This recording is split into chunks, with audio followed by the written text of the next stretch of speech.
Hello. Here's some of what you missed this morning on the John Fredericks Show. We're with 1st District State Senator Democrat John Miller.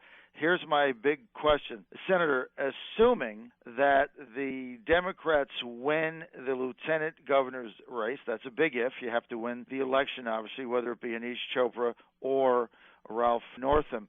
Now, when the Senate was tied 2020, yourself, Senator, and many other Democrats in the Senate, including Senate Majority Leader Dick Saslaw, were outraged that then Lieutenant Governor Bill Bolling decided not to do a power share.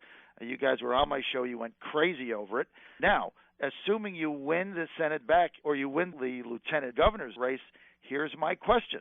Are you going to do a power share, or are you going to do what Lieutenant Governor Republican Bill Bolling did and give all the authority to the Democrats? Well, let me answer it this way, and the short answer is no, there won't be a power share. But I would have preferred, back in the mid-'90s, when it was 2020, the last time we were in this situation, there was a power sharing agreement.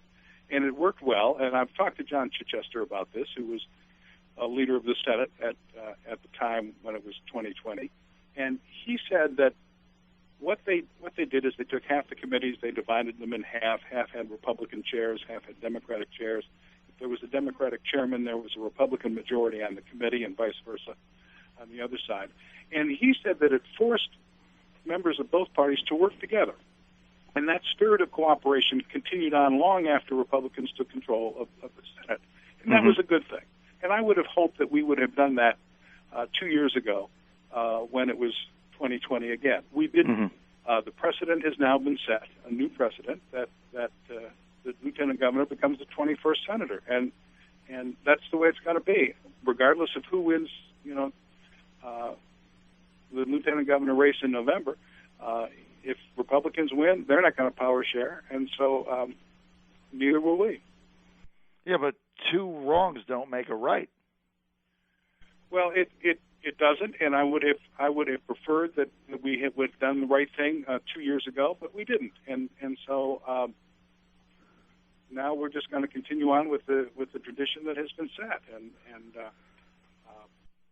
Okay, well, that's the final word. Senator John Miller, Democrat from the Hampton Roads area, 1st District in Virginia. Hey, if I win, no dice. We're not doing a power share. This is the John Fredericks Show.